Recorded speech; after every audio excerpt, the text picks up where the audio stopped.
Oh gitu ya. Berarti Tuhan Yang memberi mukjizat kepada dirinya sendiri gitu Pak Jordan ya. ya iya, karena gini Pak, kan Yesus itu adalah perwujudan Tuhan dalam bentuk manusia Pak. Sehingga kami melihat bahwa bukan kemanusiaannya yang kami mau tuankan, tetapi melihat keberadaannya sebelum dia datang. Sehingga kami melihat bahwa dia itu adalah Tuhan. Sebelum dia datang wujud Yesus itu seperti apa Pak Jordan? Tuhan, Tuhan Pak. Tuhan Dialah ya. Tuhan yang berbicara dengan Musa. Tetapi Yang di berbicara dengan Yohanes Adam. di Yohanes 1:18 itu Tuhan itu bukan seorang manusia ataupun anak manusia yang kemudian bisa dilihat. Tidak akan bisa dilihat itu Pak. Coba apa baca dulu Yohanes 1 ayat 18 itu Pak. Yohanes 1 ayat 18. Sebentar saya baca ya Pak. Tidak seorang pun melihat Allah, tapi anak tunggal Allah yang ada di pangkuan Bapa, dialah yang menyatakannya. Berarti hanya anak yang bisa melihat Tuhan atau Bapa itu sendiri Pak. Lain itu tidak ada Pak. Oh, artinya Tuhan itu tetap berwujud Pak. Ya, Tuhan berwujud dalam ketika dia berhadapan dengan Adam, dia memiliki gaya tertentu untuk berhubungan dengan manusia. Jadi ketika dia menjadi manusia sebenarnya itu tidak sesuatu yang mengherankan. Kalaupun dia mau jadi seperti binatang, ya caranya dia. Mau jadi manusia, mau jadi malaikat, mau jadi petirkah, itu ada bukti-bukti bagaimana Tuhan berhubungan dengan manusia. Kenyataannya di dalam kitab Bapa itu banyak Pak yang menyatakan bahwa Allah itu bukan manusia dan tidak bisa dilihat oleh manusia secara kasat mata. Hosea 11 ayat 9 Pak. Coba dilihat Pak. Saya lihat ya sebentar Pak. Yohanes 5:37 juga. Ya, Hosea berapa? 11 ayat 9. 11 ayat 9. Aku tidak akan melaksanakan murkaku yang bernyala itu, tidak akan membinasakan Efraim kembali, sebab aku ini Allah, bukanlah manusia, Ya. yang kudus di tengah-tengahmu, dan aku tidak datang untuk menghanguskan. Ya. Itu saya setuju sekali Pak. Loh iya, Allah itu bukan anak manusia kan Pak Tuhan itu Pak. Kenapa kok kemudian jadi Yesus Pak? Nah, itulah cara Allah ketika dia melihat bahwa manusia ini jatuh dalam dosa. Caranya untuk menyelamatkan dia, makanya dia harus menjadi manusia, sebab yang akan dihukumkan manusia bukan Allah. Maka itu proses disebut penjelmaan. Kalau misalnya dalam istilah yang kita lihat dalam film-film Cina ini, itu binatang jadi manusia itu disebut siluman. Kalau Allah jadi manusia itu ada istilah yaitu penjelmaan dalam bentuk apa? Inkarnasi atau kenosis Pak. Bilangan 23:19 Pak. Allah itu bukan manusia, bukan anak manusia. Hosea 11 nomor 9. Sekarang saya tanya ke Bapak nih. Sudah masuk ke konsep ketuhanan. Sekarang saya tanya ke Bapak, yang menjelma itu, yang menjadi di dalam Yohanes 1:14. Sekarang saya tanya ke Bapak ya. Firman Allah telah menjadi manusia. Seperti contoh, saya telah menjadi kucing. Berarti saya sudah tidak ada ya. Yang ada udah berarti yang ada tinggal kucing, betul? Ya, gini contoh kan gini berarti ya cuman analog. Ya, analogi kan gini. Yohanes 1:14. Allah telah menjadi manusia, betul ya? Betul. Oke, betul kan? Betul Pak Jordan? Iya. Ya oke. Yohanes 1:14. Berarti seperti saya ini, saya Yazid telah menjadi kucing. Berarti saya sudah tidak ada yang jadi kucing, betul ya? Nah sekarang saya tanya gini ke Bapak. Oke kan? Nah sekarang saya tanya gini. Ini Allah yang menjadi manusia. Kita sepakat dulu, sang sumber, betul? Iya. Sang sumber berarti yang di atas sudah tidak ada, betul? Tapi bukan berarti kekuasaannya tidak bisa lagi menjadi lumpuh. Nah, Pak. yang saya nggak berbicara kekuasaan, Pak. Saya bertanya tentang sang sumber. Sang sumber ini sang Allah. Jangan Bapak lari-lari lagi. Sang sumber ini berarti sudah menjadi manusia. Berarti sang sumber sudah di bumi, betul? Iya. Berarti yang di surga sudah tidak ada sang sumber, betul? Iya. Ah, berarti mental berarti Bapak. Berarti gini kalau di dalam 2 Tawarik 6:18. Berarti kalau di dalam 2 Tawarik. Coba jangan dengan dia, Pak. Saya nggak ada kesempatan untuk ngomong. Loh, Pak katanya sang sumber tadi Bapak setelah mental Bapak bilang nggak mau ngomong sama saya gimana sih? Katanya Pak, Bapak nggak mau diskusi. lu, Saya gini. sudah menyerah. Saya kalah dengan Bapak karena Bapak terlalu banyak ngerocos.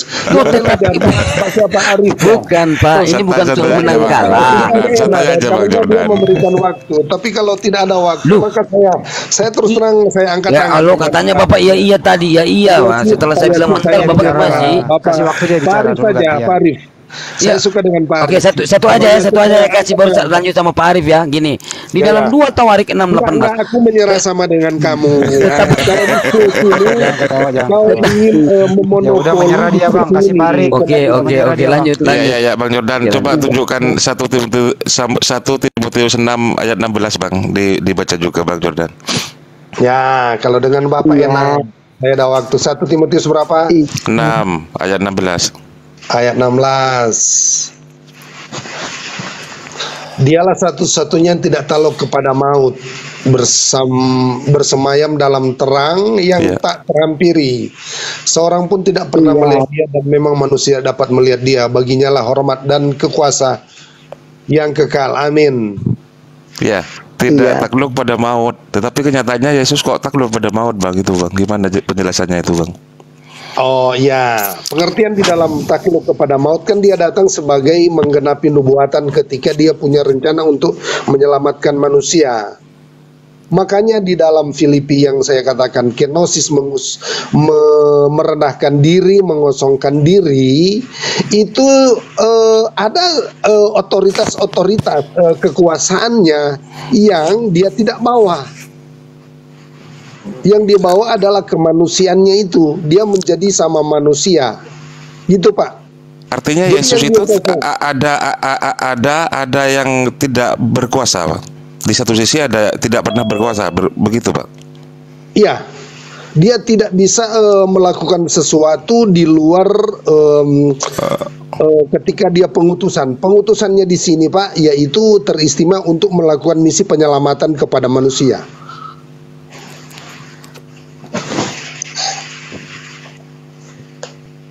Kalau misalnya tidak ada maksud, buat apa dia mau jadi manusia, Pak? Dan kalau Masalahnya dia datang Tuhan dengan kok takluk pada maut, Bang Jordan, itu masalahnya karena itu. dia karena memang dia diutus untuk mengalahkan maut. Karena ketika kalau maut itu tidak dikalahkan, maka manusia ini tetap berada di dalam neraka, Pak. Makanya untuk menyelamatkan manusia supaya tidak masuk neraka, makanya dia yang menggantikan. Karena ternyata ketika diberikan hukum, Pak, tidak ada satu manusia yang sanggup melakukan hukum, termasuk hukum Taurat itu. Dari Adam sampai di zaman Yesus, tidak ada satu manusia yang memenuhi syarat untuk dikatakan dia layak untuk menebus manusia, sebab manusia telah berdosa. Bagaimana orang berdosa mau menebus orang berdosa?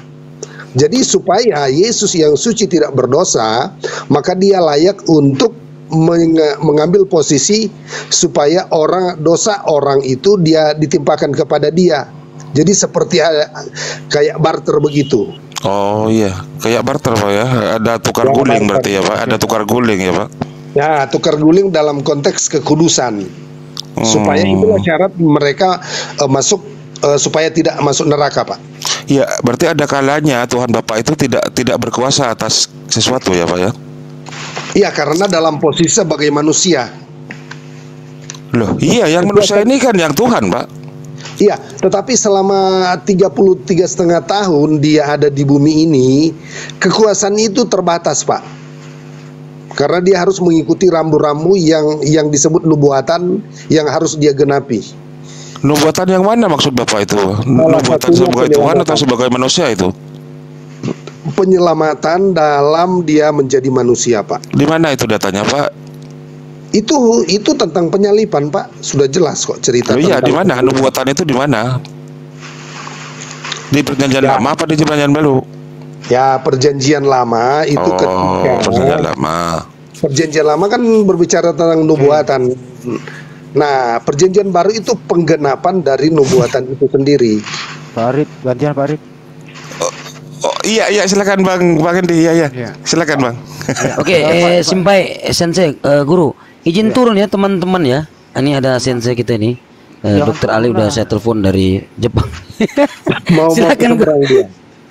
Saya sih mau ke seberang. Ada urusan sedikit dulu ya, Pak Jordan ya, maaf kata kalau ada salah ya Pak. Kita hanya diskusi aja ya. Kita biasalah kita Oke, diskusi. ya, Oke ya, saling memaafkan Teman-teman ya, Pak. Assalamualaikum warahmatullahi wabarakatuh. Waalaikumsalam warahmatullahi Waalaikumsalam warahmatullahi wabarakatuh. Waalaikumsalam warahmatullahi. Pak Jordan, tadi saya dengar ada kenosis ya. Kenosis itu menurut Anda kan merendahkan diri kan, itu ya Pak Jordan ya? Ya, artinya mengambil rupa. Iya. Oke. Nah, waktu dia mengambil rupa manusia, apakah manusia Yesus ini selama 33 tahun dia manusia saja seperti manusia pada umumnya, atau ada unsur ketuhanan dalam diri manusia ini? Oh, pertanyaan yang menantang ini, Pak. Enggak menantang, sederhana, Pak. Dua-duanya, Pak. Dua-duanya, Pak. Dan yang ketuhanan itu hanya dijawab dengan iman, Pak. Oke, jadi ya Tuhan berkenosis menjadi manusia, tapi manusia ini masih punya nilai ketuhanan, kan gitu ya Bang ya? Iyalah. Kira-kira itu berapa persen nilai ketuhanan dalam diri manusia, Pak? Ketuhanan Iya. terbatas, Pak. Nggak bisa saya mau simpulkan seberapa, tapi hanya dapat dilihat dari gayanya hidup, Gaya caranya hidupnya. dia melakukan mujizat dan lain-lainnya. Hanya sebatas itu, Pak. Oke. Kalau dia gunakan keseluruhan 100%, waduh, hancurlah bumi, Pak. Oke, baik. Makanya Artinya terukur. artinya Berpresi kata Pak. artinya- Kalau misalnya kata Pak Presiden Rusia memiliki senjata rudal yang memiliki presisi tinggi, Pak. oke. Jadi Pak Jordan, jadi Yesus ini ya, Tuhan menjadi manusia ini, dia juga masih punya unsur ketuhanan. Unsur ketuhanan dalam diri manusia ini, Anda bisa ukur apa yang dia kerjakan. Kan begitu ya? Ya, Pak. Contoh misalnya kalau dia bermujizat menandakan nilai ketuhanannya berfungsi, kan gitu ya Bang ya? Ya. Nah, artinya menghidupkan Lazarus, ya nilai ketuhanannya kepake. Kapan kira-kira nilai ketuhanannya itu bisa tidak ternilai, nilai kemanusiaannya yang bisa Anda nilai? Apa yang dia lakukan? Waduh, yang sangat luar biasa, Pak. Itu ketika dia mampu mengalahkan maut, Pak. Enggak, waktu dia nilai kemanusiaannya yang ternilai. Nah, kan nilai ketuhanannya udah ternilai nih. Bermujizat. Nah, kalau kita mau nilai kemanusiaannya apa, Bang, yang dilakukan? Kemanusiaan, ya saya belum terlalu paham dengan coba diperkaya bahasanya baik. supaya Saya kasih tahu. kemanusiaan ini bisa saya pahami. Pertama, kalau Seperti kita apa mau kemanusiaan menilai kemanusiaan Yesus itu, pertama dia waktu masih bayi, dia belum bisa apa-apa, masih tergantung sama ibunya. Normal manusia toh. Dia juga membutuhkan air susu ibu. Seiring dengan waktu disekolahkan. Gitu ya Bang ya. Itu bisa ternilai dong nilai kemanusiaannya waktu dia kecil, betul? Ya, Oke. Nah, waktu dia kecil itu nilai ketuhanannya sudah masuk belum, atau belum ada nilai ketuhanan waktu Yesus masih kecil? sudah ada, Pak. Ketika dia lahir saja proses sudah dalam ada. kandungan sudah ada, tetapi kan masih terukur. Oke. Nilai ketuhanan di dalam diri Yesus itu apakah itu yang disembah oleh manusia? Ya iyalah, makanya Oke. gembala-gembala datang menyembah dia. Oke. Orang Jadi Majus udah- datang membawa persembahan emas, Oke. kemenyan dan mur. Oke, jadi Dipersembahkan kepada dia. Iya, jadi nilai ketuhanan di dalam diri Yesus itulah yang disembah manusia, itulah yang menciptakan manusia, itulah yang menciptakan alam semesta di dalam diri Yesus. Betul ya, Pak ya? Ya, Oke, itu teman-teman dicatat, nanti arah pertanyaannya bagus loh. Nah, menurut Pak Jordan, kalau ada nilai kemahakuasaan, nilai ketuhanan dalam diri manusia ini gitu, yang paling dominan menurut Anda selama dia hidup itu nilai ketuhanannya apa nilai kemanusiaannya? saya sudah katakan, Pak, bahwa dia datang berdasarkan nubuatan. Ya, Pak. Saya nggak nanya itu, Pak.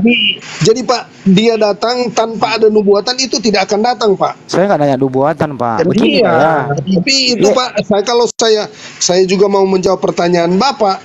mau bertanya ukuran nantinya seperti apa, itu nggak bisa karena itu cuma dapat diukur dari segi bagaimana dia datang, Pak. Oke, baik. Artinya nilai ketuhanan yang maha kuasa di dalam diri manusia ini hanya bisa diterangkan dengan iman. Begitu ya, Bang ya?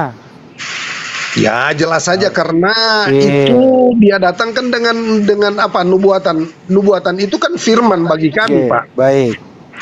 Nah, kalau nilai kemanusiaannya kita udah sepakat dia terbatas, tidak bisa berbuat apa-apa gitu ya. Dia bisa tidur, dia lelah, dia lapar kan gitu. Itu nilai kemanusiaannya ya Pak Jordan ya? Yo, 100% Pak. Oke, nilai ketuhanannya di dalam diri manusia yang terbatas ini, waktu manusia ini bermujizat, kan gitu Pak? Iya. Jadi kadang nilai ketuhanannya berfungsi, kadang nilai ketuhanannya tidak berfungsi, betul ya Pak ya? Ya, kalau dilihat dari segi logika kita sebagai manusia, tetapi itu sebenarnya sesuai dengan apa yang terjadi aja. Seperti misalnya Pak, matahari ketika dia malam, apakah dia memang tidak bercahaya atau tidak? Ada kan? Bercahaya terus Pak, matahari nggak pernah berhenti bercahaya Pak. Iya, justru itu. Tetapi kalau malam hari kan seperti itu Tuhan yang ada, ketuhanan yang ada pada Tuhan itu tidak pernah berhenti. Malam hari di Indonesia, sabar dulu Pak, sabar dulu. Karena berada dalam posisi yang berbeda, maka ada yang disebut ada terang, ada malam. Pak, apakah cahayanya itu berhenti? Kan tidak. Begitu dengan Yesus Pak. Ya, oke, baik. Saya analogikan seperti itu Pak. Gantian Pak. Jadi kalau Anda mengambil analogi matahari nggak pernah tidak berhenti bersinar Pak. Kalau Indonesia boleh malam, di kawasan barat sana dia tetap ada bercahaya, gitu ya. Jadi Tuhan itu nggak boleh dia redup sedetik pun gitu. Tapi di dalam diri Yesus gitu ya Pak ya, kadang berfungsi kadang tidak. Jadi kalau ambil analogi matahari nggak cocok Tuhan dalam diri Yesus Pak. Itu kira-kira jawabannya ya. Selanjutnya bener dong saja. Silakan saja lah. Itu kan sesuai dengan apa yang Bapak pikirkan. Ini bukan berpikir, berpendapat sebagaimana kita manusia yang mempunyai akal sehat berpendapat Pak. Gitu Pak. Ya jelas saja, oke lah. Secara kasat mata kita lihat seperti itu Pak. Karena apakah nilai ketuhanan di dalam diri Yesus ini pernah redup atau pernah tidak mempunyai nilai ketuhanan dalam diri Yesus? Yang saya katakan itu bukan redup ya, tetapi itu yang tidak berfungsi ya. Oke. Seperti cahaya, karena berada pada posisi di bawah kaki kita, maka cahayanya tidak akan keluar. Oke, artinya begini Pak, masa orang sehat membutuhkan dokter obat? Kan orang sakit yang membutuhkan Pak. Oke. Tapi apakah dia ini kedokteran itu tidak ada? Tetapi ada kan? Oke, tapi di dalam diri Yesus ini, ketuhanan di dalam diri Yesus ini selalu terbawa oleh manusia, Pak Jordan. Yesus itu 100% betul Pak. Yesus kemanapun dia pergi, dia selalu membawa Tuhan di dalam dirinya. Kan gitu ya Bang ya? Iya. Betul dong, nggak mungkin dong.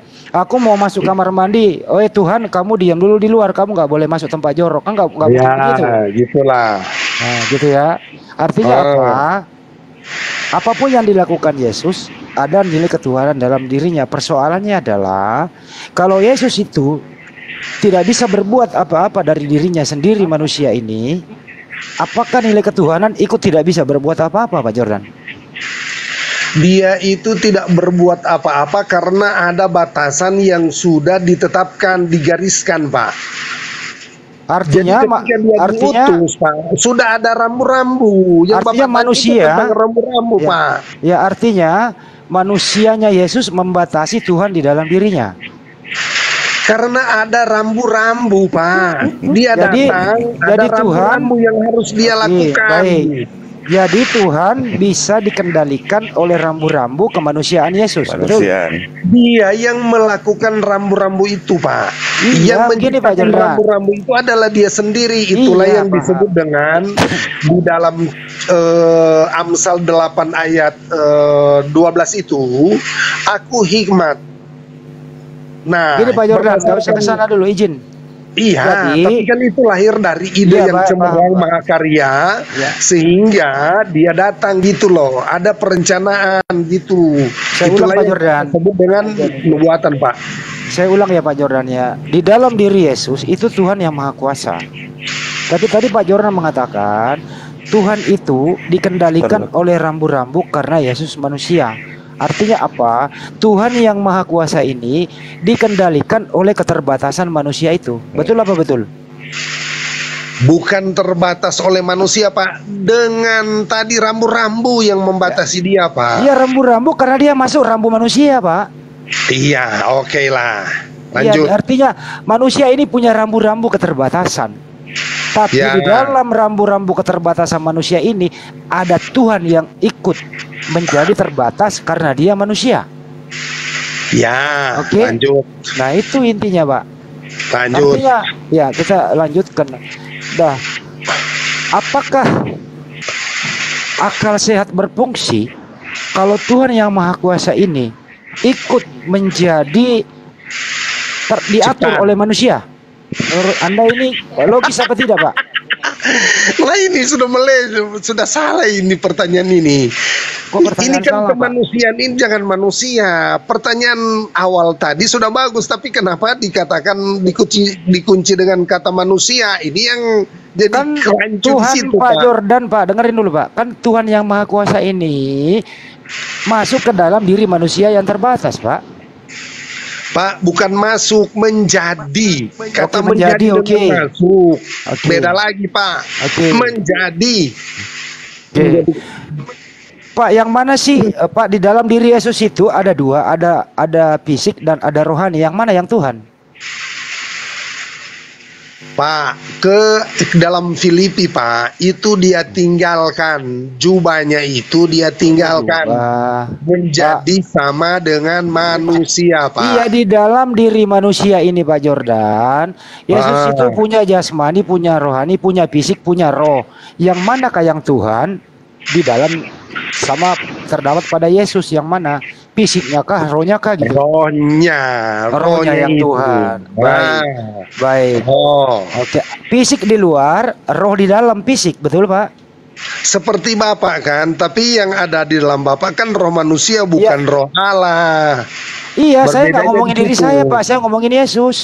Ya, lanjut. Ya, jadi sekarang ini bahwa di dalam diri fisik Yesus itu ada roh Tuhan pencipta alam semesta. Iya. Oke, itu intinya. Ya. Apakah roh pencipta alam semesta di dalam diri Yesus ini yang disembah manusia pada waktu itu, Pak? Bukan hanya rohnya, tetapi dagingnya, Pak. Itu harus. Iya, Oh iyalah, dagingnya, tubuhnya itu. Iya, iya. Itulah Sebentar, Pak, yang sebentar. Sabar dulu, kami Pak. Sabar, anggap. Pak Jan. Ya, Ya, oke. itu. Menurut Pak Jordan, sembahan Bunda Maria siapa waktu itu, Pak? Tuhannya Bunda Ya. Maria. Tuhannya ibunya. sembahannya dia. Iya, siapa? Dia sebelum dia yang mengandung, berarti dia menyembah dalam roh kan. Tetapi sekalipun di dalam kandungannya itu katakanlah dia masih bayi, jauh beda umur, tapi yang dia sembah itu ada di dalam kandungannya. Oke. Secara Jadi tidak apa oke, ya? oke, paham. Jadi Bunda Maria menyembah kandungannya ya, Pak ya? Dialah Tuhan kok. Dicatat teman-teman, Bunda Maria Iya. menyembah isi kandungannya. Saya aja menyembah dia, Pak. Saya tersungkur di bawah kakinya, Pak. Begini, apakah hanya sebentar dulu ya? Apakah hanya Bunda Maria yang menyembah isi kandungannya atau orang lain bisa ikut menyembah? Oh, nggak beda, Pak. Beda, Pak. Kalau manusia lain kan itu darah daging yang dalam bentuk hubungan antara sel sperma dan sel telur. Saya nggak nanya Tapi itu, kalau Pak. di dalam kandungannya ini adalah sifat ilahi, Pak. Begini Pak Jordan. Kan tadi udah diputuskan nih, Bunda Maria menyembah isi kandungannya karena ada Tuhan di dalam kandungan. Ya, tapi Maksud saya, Ini- dengerin dulu Pak. Kalau sudah sel Bagai- telur ini Entar lama-lama dulu, ke keluarga entar berencana dulu, nih. Jangan bercanda dulu. Jangan ketawa dulu lah, ini serius. Tolong ya. Jadi bisa nggak Pak Jordan jelaskan, selain Bunda Maria, ada nggak orang lain yang menyembah isi kandungan Bunda Maria? Tidak ada, Pak. Berarti sorry. orang lain itu tidak punya Tuhan. Sabar, Pak. Tunggu Pak. Ya, Tunggu, gimana, Pak? saya belum Gimana, jelas gimana? pertanyaannya. Saya Ya. pikir dia menyembah kandungannya, sorry ya. Nah. Ulangi Pak. Muter Tadi dia. kan begini ya Pak ya, Tuhannya Bunda Maria itu adalah yang ada di dalam kandungannya. Bunda Ya. Maria mau menyembah Tuhan, dia menyembah isi kandungannya. Ya. Bagaimana dengan Pak Yusuf suaminya atau Iya, dia tunangannya Bunda tetap Maria? menyembah dia. Oh, Iyalah. menyembah. Menyembah Iya. Bunda Oh, Maria. Jadi menyembah juga kandungannya Bunda Maria. Tetapi datanya Pak di dalam Oke. di dalam ayat itu tidak ada Pak. Tidak Tapi ada, tapi makanya Bapak lah namanya boleh dia berpendapat. Tuhan. Pak Jordan berpendapat toh. Ya, Oke, nggak karena apa-apa, itu Pak. pertanyaan asumsi Pak. Maka saya jawab juga dengan asumsi Pak. Ya enggak asumsi Pak, kan Bunda Maria kan ini bertuhan Pak Jordan. Iya, Tuhan Ya. memang jadi Makanya saya lewat tanya, kandungannya. Tuhan yang disembah Bunda Maria, Iya. Pak Jordan menjawab adalah isi kandungan Bunda Maria, kan gitu Pak. Iya, karena prosesnya memang lewat manusia, proses Nah, kehamilan. Masyarakat di saat itu kan tidak mungkin Bunda Maria doang sama Pak Yusuf, banyak juga masyarakat waktu itu. Oh ya, betul Pak. Oke, Lanjut. apakah masyarakat waktu itu termasuk murid apa segala macam itu gitu menyembah kandungan Bunda Maria? Oke, saya kasih dalil ya supaya Bapak Iya tahu. silakan Pak, kasih dalil Pak. Yohanes 1 ayat 10 dia mengatakan begini, sabar. Ia telah ada di dalam dunia, dunia dijadikan oleh dunia, tapi dunia tidak mengenalnya. Ia datang kepada milik kepunyaan, tetapi orang kepunyaannya itu tidak menerima dia. Ya, jadi Bukan itu, jelas saya tanya, orang Pak. tidak akan mengenal dia, Pak. Oke. Hanya sabar Pak. Ya silakan. Hanya orang yang tahu persis tentang penggenapan nubuatan inilah yang mengenal dia. Jadi cuma orang-orang yang dibukakan rahasia nubuatan ini, mereka lah yang mengenal dia. Tetapi orang lain, sulit tidak Pak. Oke. Artinya hanya Bunda Maria saja dengan tunangannya Pak Yusuf mengenal Tuhan yang sebenarnya. Yang lain itu tidak mengenal Tuhan, betul? Ada Pak, seperti sabar ya. Simeon dan Hana, Oh, mereka Simeon dan adalah Hana. nabi ya. Jadi Simeon dan Hana menyembah kandungan juga. Iya karena dia tahu. Tapi baik. Pak, sebentar. Tapi dia bertemu dengan bayi itu, jadi bukan dalam kandungan, tapi ketika dia sudah bayi Pak. Oke, waktu taruh di palungan kok nggak ada, taruh di palungan gitu ya, dibungkus kayak lampin gitu. Termasuk orang Majus datang menyembah ya Pak ya? Iya, mempersembahkan emas kemenyan dan mur kan. Oh, kemenyan ya dibawa sambil menyembah Yesus, bawa kemenyan ya Pak? Iya, kemenyan dan mur karena Hebat ternyata sekali itu tuh. Dari dulu dipersiapkan. ada kemenyan ya. Siapa bilang dari dulu sudah ada Pak? Jadi sambil menyembah Tuhan Yesus bawa kemenyan. Iya, emas kemenyan dan mur Pak. Itu sebenarnya barang mahal dulu dan ternyata itu dipersiapkan untuk persiapan mereka melarikan diri ketika mau dibunuh oleh Herodes. Maka mereka ke Mesir dan itulah bekal mereka Pak. Apakah Bunda Maria itu Pak sama masyarakat di situ itu rutin menyembah kandungannya atau cuma sekali sehari gitu? Ya mereka itu kan tahu bahwa dia itu Tuhan. Ya karena dia sebagai manusia hidup normal aja kan. Oke, contoh misalnya Pak Jordan, izin ya. Misalnya nih ada orang lain ingin menyembah kandungannya Bunda Maria, tapi Bunda Maria lagi tidur bagaimana Pak? Ya orangnya kan sisi kemanusiaan Pak. Saya ini bertanya kepada Bapak, apakah Bapak menyembah Tuhan Bapak selama 1 kali 24 jam di masjid terus? Enggak, saya ada jadwalnya kita Pak. Begini Pak ya. Makanya. Iya. Kan dalam batinnya saya tanya Pak Jordan dengerin dulu dong. Kan Bunda Maria juga perlu istirahat. Iya. Lagi capek tidur. Tapi waktunya waktunya menyembah Tuhan dalam kandungan. Apakah Salam Bunda Maria? Woi siapa tuh? Aku mau menyembah Tuhan dalam kandungan, bangun dong. Apa kira-kira begitu Pak? Oke lah Pak, kan seperti itu kita tahu keterbatasan kita manusia. Jadi kalau kita mau perdalam itu kan, saya pikir kita akan nanti berasumsi. Loh, Bapak mau bertanya ini udah fakta loh Pak, sembahan adalah itu sembahan dalam kandungan itu 9 bulan loh Pak. Iya, tapi gini Pak, tapi kalau mengatakan hal itu di dalam cerita kami, di dalam cerita Yesus di dalam kandungan, itu tidak sedetail apa yang Bapak katakan itu yang mau tanyakan Pak. Jadi nantinya kalau Bapak bertanya terus tentang kandungan itu, saya akan menjawab dengan asumsi nanti Pak. Jadi soalnya Pak Jordan kan yang Pak Jordan tadi memulai bahwa Bunda Maria itu menyembah kandungannya sama Pak Yusuf. Ya karena dia Tuhan di dalam kandungannya kan. Iya saya paham, makanya apakah masyarakat sekitarnya juga menyembah kandungan? Saya sudah katakan bahwa dia datang aja orang tidak kenal, tidak tahu siapa dia. Oh berarti masyarakat waktu itu tidak mengenal Tuhan. Mengenal Tuhan, tetapi Tuhan datang dalam wujud sebagai manusia itu tidak mereka tahu Pak. Oh iya. Cuman Bunda Maria doang sama Pak Yusuf yang tahu. Itu saya sudah katakan ada 2 nabi, Hana, Simeon. Ya, Simeon, jadi cuma 4 orang yang tahu kalau ada Tuhan dalam kandungan. Simeon, Hana, Pak Yusuf, Bunda Maria. Yang lain nggak tahu ya. Iya barangkali, tapi ada juga nanti Elizabeth mungkin tahu juga. Tapi persoalannya Pak, kenapa menyembah Tuhan dalam kandungan sambil bawa kemenyan? Apa hubungannya kemenyan? Salah Pak. Ketika Yesus lahir, baru orang Majus datang, bukan ketika datang orang Majus itu Yesus masih dalam kandungan Pak. Salah Bapak. Dia datang, orang Majus itu datang membawa emas, kemenyan dan mur. Yesus sudah lahir, bukan masih dalam kandungan Pak. Sudah lahir gitu sudah lahir. Ya, kan kita tahu orang Majus datang itu kan peramal Pak. Itu beribu-ribu kilometer kan datang gitu ya Pak ya. Jadi waktu Yesus juga masih bayi umur 1, 2, 3 hari begitu juga disembah oleh Bunda Maria Pak. Ya jelas lah, karena dia Tuhan. Ya bagaimana sekiranya? Saya jawab itu dengan asumsi Pak. Sekiranya ini bayi lagi digendong tertidur sama ibunya, apakah bisa disembah? Apakah dia lagi popok mau disembah? Apalagi dia pipis, ya, pipis. Mau disembah. Bagaimana Pak itu mau disembah kalau pipis? Itulah yang harus Bapak perhatikan.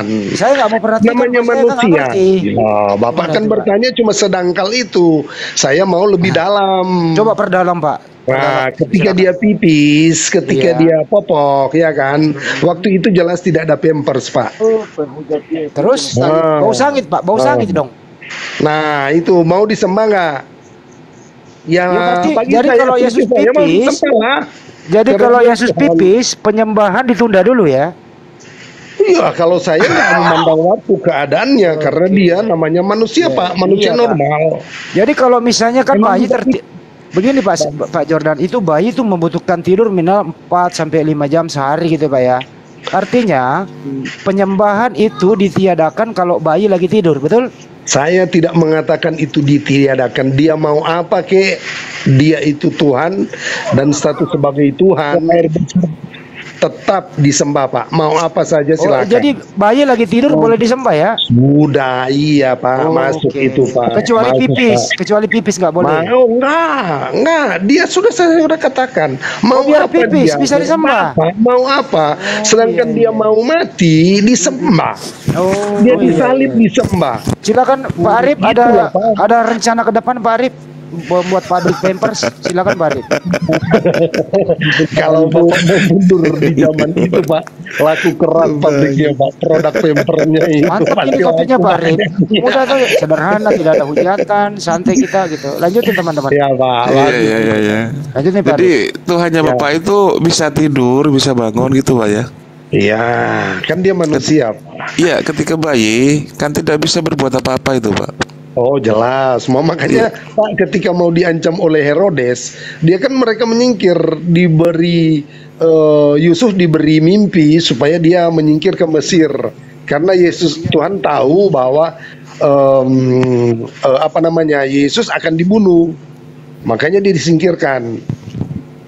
Dan ternyata persembahan yang dibawa oleh orang Majus itu adalah bekal mereka hidup di Mesir sana Pak. Iya, artinya ketika Tuhannya Bapak itu masih bayi, itu tidak bisa berbuat apa-apa ya Pak.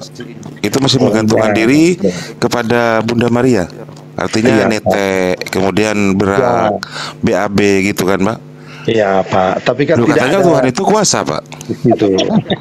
Ya kan sebagai manusia Pak. Kalau Bapak mau lihat tentang kemanusiaannya, ketuhanannya lihat aja sebelum dia menjadi manusia Pak. Atau ketika dia bangkit. Ketika dia bangkit sekarang Bapak tantang dia Pak. Saya kasih permohonan kepada Bapak. Kalau dia Tuhan, coba Bapak tantang dia. Ajak dia, buktikan kalau dia itu Allah atau Tuhan, buktikan dia sekarang Pak. Loh, gimana cara tantangnya, Pak?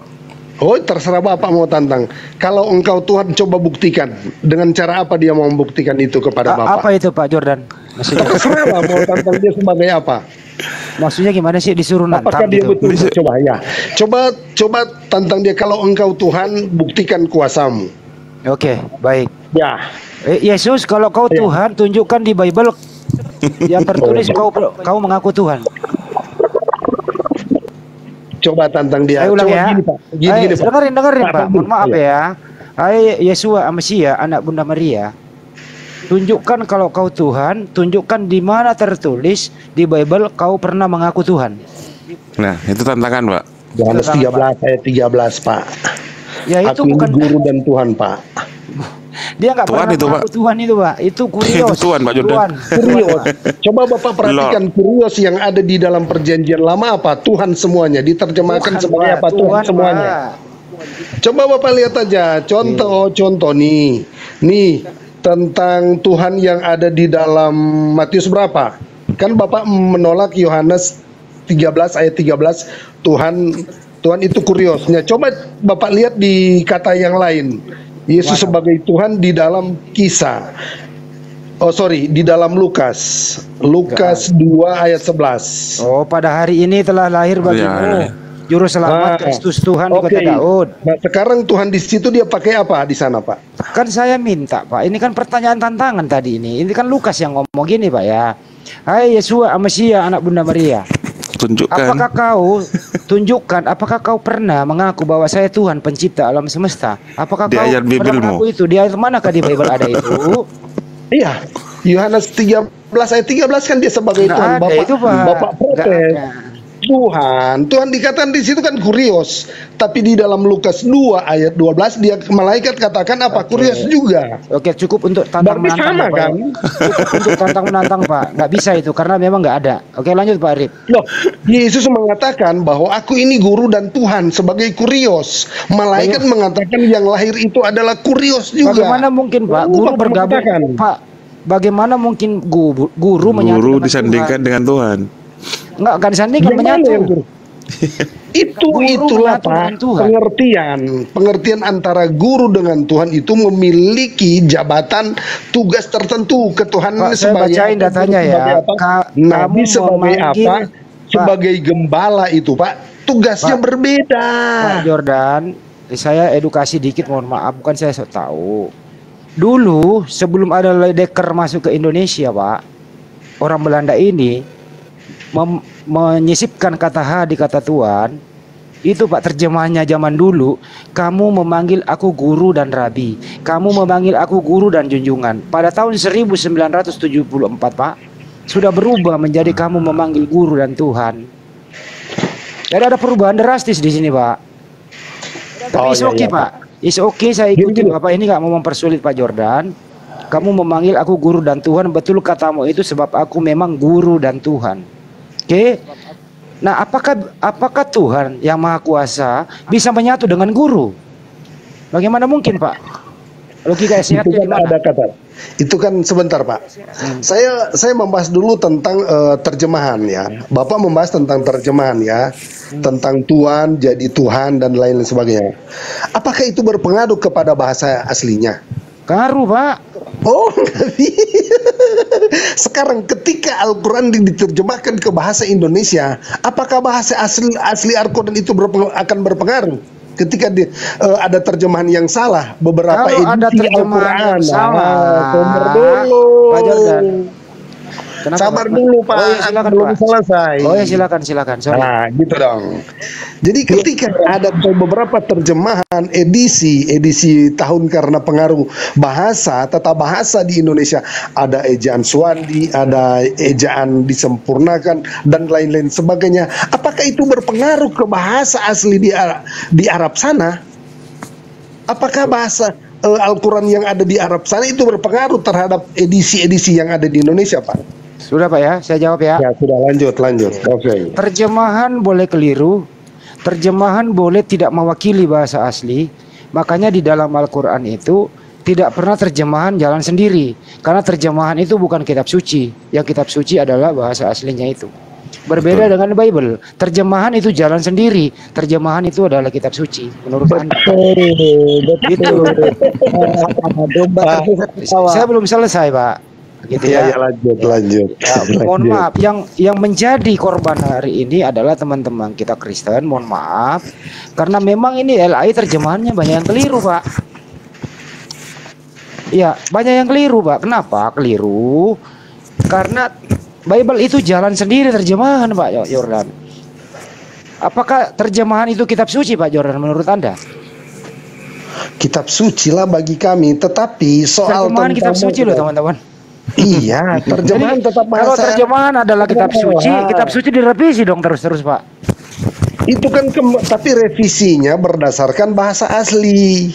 Nah, Bagaimana kita kembali bukan, sabar, Pak? Pak, sekarang kan sudah beredar luas, baik Al-Quran maupun Alkitab atau kitab-kitab suci yang lain, bahasa aslinya itu tersebar, Pak. Jadi kalau kita melihat tentang bahasa yang seperti Bapak protes tadi di dalam Yohanes 13 ayat 13 itu sebagai Tuhan dan Guru itu, kita kembali ke bahasa aslinya. Kurios, Pak. Bahasa aslinya itu apa? Kurios. Iya, kurios. Apa arti kurios, Pak? Tuhan. Nah, Tuhan, kurios Pak. sebagai penguasa. Tuhan, Pak. Tuhan. Tuhan, tetapi Pak di dalam bahasa Arab juga itu disebut Rab, Pak. Bapak cari, Pak. Emang Bible Anda bahasa Arab, Pak? Kenapa sih Arab-Arab?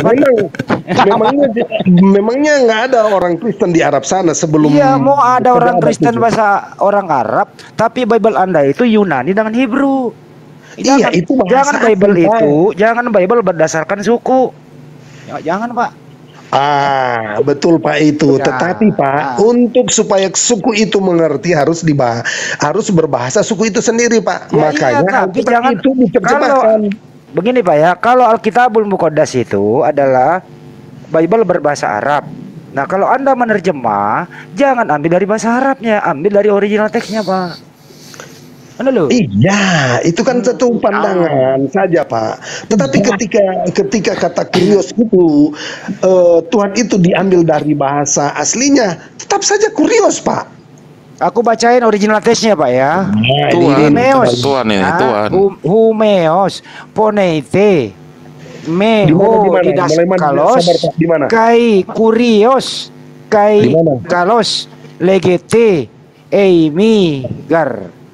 Artinya apa, Pak? Ini saya baca apa adanya aja. Ini kurios, Pak. Kurios itu kalau diterjemahkan ke bahasa Indonesia adalah Tuhan.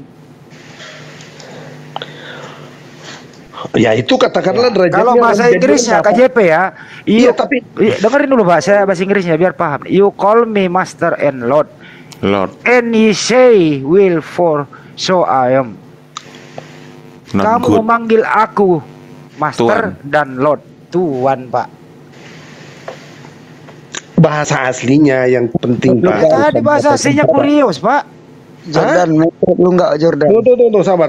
Aku mau lihat dulu ya, Pak. Jordan. Insya Allah.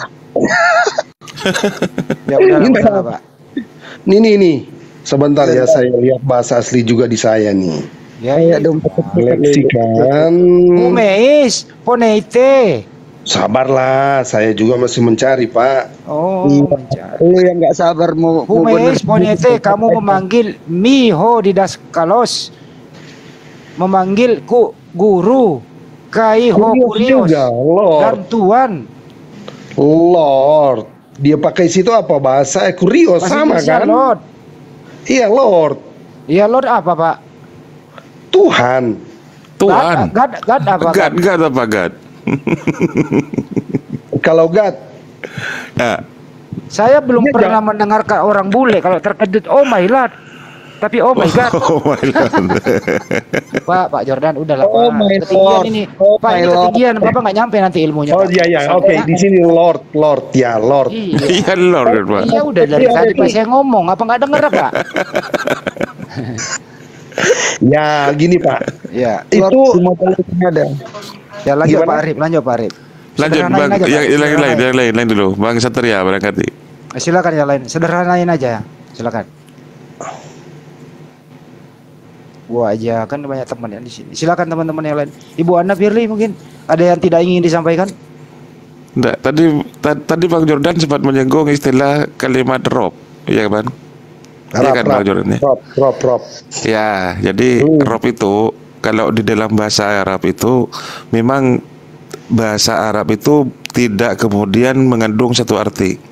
Jadi Lord bisa dikatakan Tuhan ketika bersanding dengan Al-Maliku. Al-Maliku itu adalah apa? Kalau di Indonesia itu sultan atau raja. Nah, maka kemudian itu artinya adalah Tuhan. Tetapi kalau Rob disandingkan dengan istilah ilahun atau Allah itu, maka kemudian itu berubah kepada Tuhan. Tuhan Allah gitu. Ya Rabbul Alamin gitu ya. Ya, Rabbul Alamin. Jadi berbeda Pak dengan sangat berbeda dengan konsep yang kemudian kurios menjadi Tuhan karena di sana bahasa Inggrisnya adalah Lord. Jadi begini Pak Arif, gramatikal Bukan Arab God. itu, gramatikal Arab berbeda dengan gramatikal Yunani Pak. Itu intinya. Iya betul. Karena bahasa Arab memang diterjemahkan sesuai dengan konsep ruang dan waktu. Konteks Ketika disandingkan, kan. ketika disandingkan dengan Al-Maliku yang berarti raja, itu maka kemudian di bawah raja itu adalah tuan. Tetapi ketika disandingkan Rob ini dengan kata ilahi atau Allahu, ya Allahu Rabbi misalnya, itu kemudian berubah menjadi Tuhan. Berbeda dengan istilah kurios yang kemudian pengertiannya tetap Lord, bukan God. Iya, tapi kan itu sesuai konteks aja Pak. Jadi dalam konteks ayat itu kita bisa lihat alur maknanya kemana. Kepada Tuhan atau kepada Tuhan, ya kan? Ya udah ikuti aja lah. Nah, sekarang Pak, kalau kita terjebak dengan bahasa Indonesia, bahasa Inggris Lord, kemudian katanya apa? Oke, kita lupakan bahasa Inggris, kita kembali ke bahasa aslinya, kurios. Bang Andi, Kurios. Kalau ke bahasa Arab itu apa sebenarnya? Lot serang turtle ambil serang lot biar kita serang musuh ini. Pak Jordan, jadi kita sederhanakan aja Pak. Gini ya, aku ikuti aja deh Pak Jordan daripada. Jadi kamu memanggil aku guru dan Tuhan. Apakah waktu itu Yesus mengakui dirinya Tuhan pencipta alam semesta di hadapan orang-orang? Ya, di sini Pak, kalau mau dikatakan pengakuan sebagai anak Allah saja, itu Yesus mau dilempari Pak. Nah, dia ngomong itu Pak loh. Itu saya bacain lagi ya. Gimana sih Pak? Kamu Kalau memanggil aku, dengerin Pak, saya bacain nih. Ini gede loh suaranya Yesus waktu itu, banyak orang yang dengar. Saya sudah nangkap Pak, saya sudah nangkap. Tapi gini Pak, ada beberapa dulu, Pak, hal. saya belum kelar. Kamu memanggil aku guru dan Tuhan. Betul katamu itu, sebab aku memang guru dan Tuhan. Banyak yang dengar. Artinya Yesus pernah mengakui dirinya Tuhan pencipta alam semesta Dan guru. pada saat itu. Persoalannya kenapa orang-orang itu tidak ada yang menyembah dia? Yang mereka kenalkan dia sebagai dalam posisi sebagai manusia. Orang Yesus sudah ngaku kok. Iya, tapi mana mungkin orang percaya seperti itu kan? Oh, berarti Yesus nggak dipercaya? Dipercaya? Iya, jelas saja. Oh, Yesus nggak dipercaya omongannya. Menyalibkan dia. Iya. Bukan, oh iya, karena memang Jadi- buktinya. Jadi orang omongan Yesus teman-teman orang nggak ada yang Israel percaya itu kalau dia menyalibkan ngomong. dia, Pak. Iya. Orang Israel menyalibkan dia, Pak. Siapa? Orang Israel menyalibkan dia kan? Orang Israel, bukan orang Imam-imam. Israel Pak. Pilatus, Oh, tentara iya. Romawi yang menyalibkan dia. Siapa yang suruh, Pak? Itu otaknya, Pak. Kayapas otaknya. Nah, itu Kayapas, mereka Kalau kan. gojonya adalah tentara Romawi, Pak. Ya, betul sekali. Jangan ajarin kami yang kayak begitu ini di kepala kita. Baguslah, Pak. Tinggal satu yang Bapak harus langkahi, Pak. Apa itu, Pak? Harus percaya Yesus sebagai Tuhan, Pak. Waduh, sebagai Tuhan. Enggak apa-apa. Caranya mempercayai dia gimana caranya, Pak? Pengakuan dengan mulut. Pengakuan dengan mulut saja. Itu Tuhan dan juru selamatku. Sudah tanya mana? Amin. Kan akal dipakai dulu. Kata Yesus, pakailah akal budimu. Bagaimana pakai akalnya, Pak, di situ? Itu kan mengakui saja dengan mulut, Ya, dengan itu mengakui itu namanya imani saja. Iya, imani karena saja dia gitu. itu mampu mengalahkan maut, Pak. Nggak bisa imani Yang kedua, saja, Pak. Harus ada masuk akal sehat. Akal sehat seperti apa, Pak? Ya, bahwa manusia anak Bunda Maria itu kok dituhankan. Sehat nggak tuh pikiran? Oh, memang kalau dalam posisi sebagai manusia sekarang, ketika dia bangkit, dia buktikan kuasanya itu apa? Dia mampu menembus Pak, bangkit dinding, aja, Pak. Pak Yordan dibangkitkan, Pak. Dibangkitkan, bukan bangkit itu, Pak Jordan. Dibangkitkan. Silakan.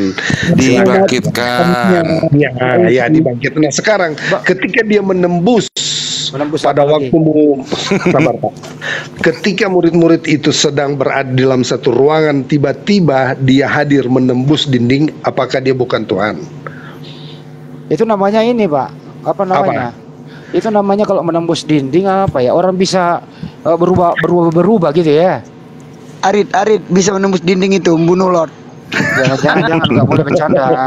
Jangan bercanda lagi. Ini Pak Jordan orangnya baik. Nggak apa-apa lah.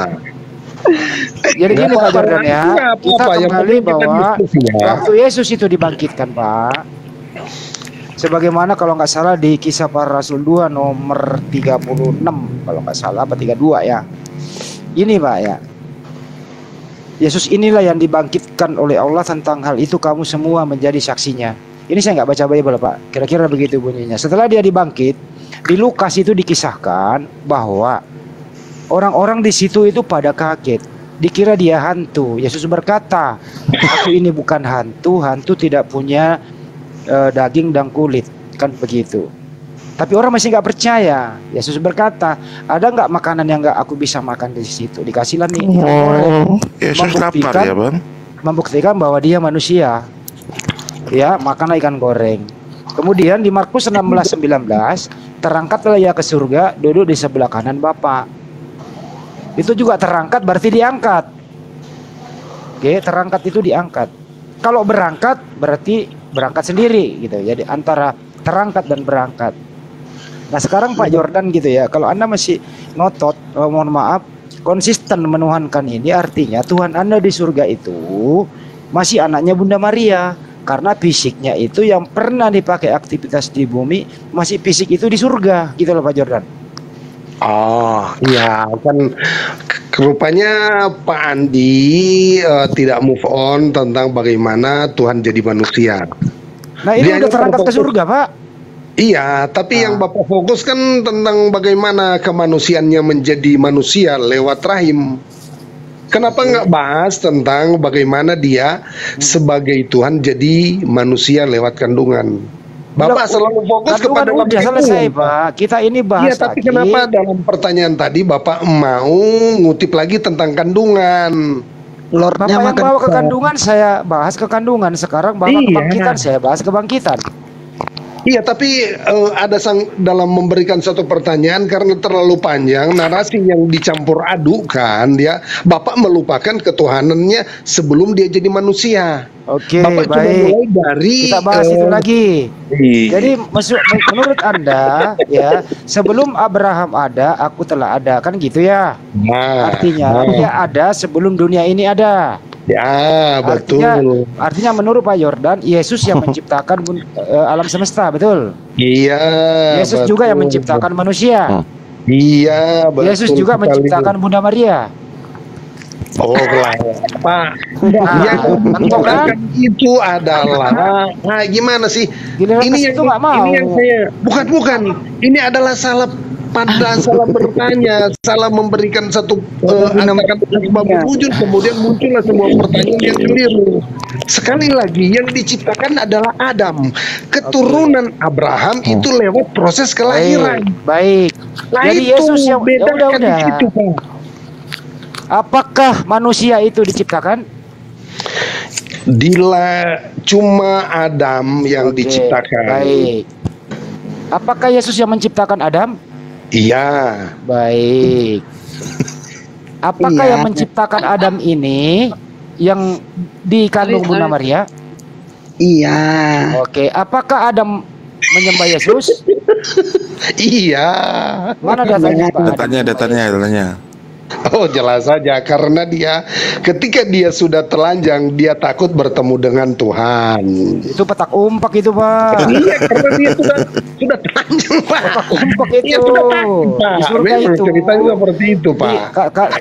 Adam lagi ada di semak pohon. Kata Tuhan, "Di manakah engkau, Adam?" Bersembunyi. Iyalah. Loh, masa Tuhan nggak tahu di mana Adam, kok nanya gitu loh? Lah, orangnya, Pak. Ketika kita sudah tahu, Pak, saya misalnya bertanya kepada orang yang mungkin ada di dalam rumah, Pak. Saya tidak tahu dia ada di WC ataupun ada di dalam Pak Yordan kamar, manusia yang wajar. atau di ruang makan. Saya Tuhan bertanya, itu tahu, Pak. "Engkau di mana?" Nah, posisi kalau orang di WC, Pak, kalau WC-nya biasanya ada orang misalnya rusak pintunya, kemudian ditanya, "Aku di WC." Terus tiba-tiba langsung ke sana, "Aduh, kamu ini lagi apa di sana?" Itu manusiawi, Itu Pak. manusiawi. Oh, ini Tuhan. Itu namanya tidak ada sopan, tidak ada tata krama di sana. Namanya terjadi perjumpaan, itu harus bilang assalamualaikum. Nah, itu loh. Ini Harus Pak ada salam Jordan. dulu, Bang. Ini Pak Jordan, kisah. Gimana sih? Bentar, Pak Jordan, kisah Adam dengan Tuhannya di surga. Anda ambil analogi manusia dengan di WC. Jangan, waduh, gak bener ini, Pak. Iya, tapi kan orang kalau misalnya mau panggil seseorang, pasti ada apa? Salamnya, harus ada komunikasi dulu. Oke, kita lanjut. Ya itu orang, Pak. Ini kan Tuhan. Ya iyalah, makanya kan selalu ada komunikasi. Memang ketika Tuhan menciptakan langit dan bumi dan manusia, kemudian Allah serampangan. Enggak, Tuhan lu BAB enggak? Jangan nanya begitu loh. Nggak bagus, jangan. Saya mau tanya dong, satu ada di Tolong Google, pertanyaannya saya mau tanya. jangan menista ya, jangan. Iya, jangan sampai. Gini aja Pak Jordan, gini aja Kasih Pak ibu-ibu dulu Jordan. lah, ibu-ibu mau bertanya tuh. Kasih Gini aja Pak Jordan ya. Tolong dijelaskan dulu Pak Jordan. Sebelum ke ibu-ibu, tolong kami minta penjelasan Pak Jordan tentang Keluaran 33 ayat 20 Pak Jordan. Waduh, buka lagi dong itu. Ya, biarin Bang. Ya, Nanti ini apa yang bertanya, bukan saya, Pak. Jangan kesal dengan teman. Saya kebetulan Bible berjalan nih, dan dia berfirman kepada Musa, "Engkau tidak dapat melihat mukaku pada waktu ini, agar jangan amarahku tersulut terhadapmu juga, dan aku menghancurkan engkau dan bangsamu, karena tidak akan ada seorang pun di antara mereka melihatku pada waktu itu akan hidup, karena mereka amat penuh dosa." Jadi tidak ada orang hidup bisa melihat Tuhan. Iya, karena dosa kan. Lu ya kenyataannya banyak Pak selama 33 tahun. Saya bacain, Iya kan? Percayakan Bible kepada Andi Slebes. Tenang aja. Cepat kok. Iya. Masalahnya selama 33 tahun Pak Jordan, itu banyak orang-orang yang berdosa itu melihat Yesus Pak Jordan. Ya, dia kan jadi sudah mewujudkan diri, Pak, menampakkan diri dalam wujud manusia. Di ayat tersebut kan sudah jelas Pak Jordan. Coba jelaskan dulu, baca dulu, yuk. Tunggu, Pak. Ini Allah kan berapa dengan manusia itu banyak cara. Salah satunya bukan hanya kenosis, Pak. Sabar dulu. Kalau kenosis itu jadi manusia, tapi ada data yang lain di dalam perjanjian lama. Tuhan datang dengan manusia dalam bentuk apa? Petir, ada lewat malaikat, lewat tiang awan. Ada tiang. Iya. Dalam wujud seperti itu, Pak. Sudah ngaur lu, Jordan. Jangan nggak boleh memahami seorang begitu, bro. Tuhan berhubungan dengan manusia, dia datang dalam bentuk apa? Sebagai apa? Semak yang berduri, yang terbakar, bersuara di sana. Itulah caranya Tuhan. Itu tak dapat disangkal. Itu sifat-sifatnya. Teman-teman ya, izin dulu, sepanjang teman diskusi kita ini baik, kita nggak boleh mengeluarkan kata-kata yang tidak pantas. Soalnya ini banyak yang monitor loh ya. Pak Jordan ini orangnya sopan. Ya kita diskusi baik-baik saja. Terusin. Betul. Terus lanjut Pak Jordan. Arti gini, gimana nggak apa-apa lah Pak. Kalau Pak Andi saya sudah kenal semenjak kita di Sumba, tapi yang lain kan masih baru. Jadi kalau mereka begitu ya biasalah bagi saya. Tapi saya minta kalau misalnya ingin disangka beri waktu. Enggak seperti Pak Yasin tadi. Aku belum bernapas, dia sudah. Saya dulu ya, pengalaman saya sama Pak Jordan di Jum, saya pernah diskusi 7 hari 7 malam tanpa makan loh. Minta bernafas dulu Bang Jordan nih. Minta bernafas dulu Pak Jordan nih. Sudah biasa kita, makanya kalau dengan Pak Andi malah saya senang sebab pertanyaannya bagi saya sangat kritis dan membuat iman saya semakin kuat loh. Terguncang. Terima kasih juga kepada Pak Andi. Terguncang kali Pak. Semakin kuat. Waduh, gini Pak, ketika ada pertanyaan yang begitu, saya udah boleh nanya belum? Oh ya, silakan Utiana, silakan. Tunggu Bu, saya sudah jarang ketemu dengan Pak Andi nih. Jadi ketika Bapak mengajukan pertanyaan yang belum saya ketahui Pak, itu menjadi PR saya Pak. Saya gali Alkitab saya. Oke. Ibu Ana silakan Bu Ana. Yang tidak menjawab sayalah yang tidak memahami kitab suci saya Pak. Makanya saya suka. Baru etika diskusinya luar biasa. Bukan seperti teman tadi. Kalau hari ini belum ada jawaban, artinya kalau hari ini belum ada jawaban, Pak Jordan belum mempersiapkan asumsinya kan gitu ya. Biar aja lah. Oke. Ya biar aja lah. Pak Jordan, saya mau tanya. Boleh. Pak Jordan, saya mau tanya. Boleh lah. Iya, tadi sebenarnya pertanyaan ini udah saya tanya ke Kristen yang lain, tapi sayangnya belum, kayaknya ini masih asumsi mereka aja gitu. Mungkin Pak Jordan bisa menjelaskan tentang Matius 24. Saya jawab Pak. Bu. Iya, Matius 24 nomor 36. Di situ ceritanya Yesus tuh nggak tahu gitu kapan kiamat itu datang gitu. Malaikat juga nggak ada yang tahu, dia sendiri nggak tahu. Jadi cuman Bapak yang tahu. Kenapa bisa begitu ya? Sementara Bapak bilang Bapak itu ya Yesus sendiri gitu kan. Kok bisa nggak tahu gitu. Ini tinta merah loh Pak. Silakan bicara. Oke. Yesus tidak mau mengatakan bahwa dia tahu itu, supaya murid-murid yang nantinya mewariskan ajaran ini, supaya mereka tetap berjaga-jaga, supaya jangan mereka tertidur, terlena, berpesta pora. Maka Yesus mengatakan itu harus waspada dan berjaga-jaga Pak. Loh ini bukan asumsi Pak, jangan asumsi Pak Jordan. Iya, karena memang itu Pak Jordan. Berjaga-jaga Pak di situ. Iya, datanya di mana itu Pak Jordan? Datanya di mana itu? Kalau Yesus berpura-pura tidak tahu tentang hari kiamat. Bukannya dia berpura-pura, karena dia tidak mau mengatakan tentang kewaspadaan inilah, supaya manusia itu tentang waspada, karena dia katakan dia datang seperti pencuri. Waduh. Iya, dia datang seperti maksudnya gini Pak. Maksudnya gini Pak, dari pertanyaan saya Bapak menjawabnya itu harusnya dengan dalil lagi gitu loh Pak. Iya. Jadi kita dalilnya ada gitu bahwa Yesus karena tahu, di situ Pak di situ ya di ayat itu ada dua oknum Pak. Bapak yang tahu katanya, sedangkan Yesus sendiri tidak tahu. Nah Bapak ini siapa Pak yang tahu ini Pak, yang mengetahui tentang hari kiamat itu Pak? Bapak yang mana tahu, ini kan. Tapi Yesus mengatakan dia datang seperti pencuri aja agak. Ya kapan? Kan kalau yang dikatakan yang ditanyakan oleh Ibu tadi yaitu tentang misalnya detik sekian, jam sekian, hari sekian. Nah itu enggak harus begitu juga Pak. Enggak harus pakai detik, jam sekian, tanggal sekian. Paling enggak dia kasih tanda-tandanya gitu loh Pak. Oh iya, kalau tanda-tandanya ada Pak. Sorry Bu, bukan Bapak ya. Iya, Jadi paling kalau enggak dia, panik. ini tanda-tandanya kiamat tuh seperti ini. Tapi dia bilang apa tadi? Pokoknya dia nggak tahu gitu. Malaikat aja nggak tahu, anak nggak tahu, hanya Bapak yang tahu, Enggak, paling tidak dia berkata begitu, hanya akulah yang tahu kiamat itu, paling tidak dia berkata begitu, Bang Jordan. Dia hanya mengatakan aku datang. Saya nggak tahu. Ya, di dalam ayat ini dia mengatakan bahwa aku tidak ada yang tahu cuma selain Bapak.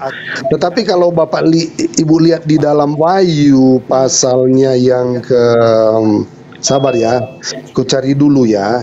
Dia mengatakan di situ apa? Bahwa dia Wahyu datang berapa, seperti pencuri, Pak. Sorry Bu, Wahyu berapa? Sabar ku cari ya. Kok Tuhan seperti pencuri sih Pak? Rupanya Di waktu kedatangan. Sekian dia dulu ya teman-teman, saya harus mencari narasumber yang imbang deh gitu ya. Semoga terhibur, semoga bermanfaat. Terima kasih. Assalamualaikum warahmatullahi wabarakatuh.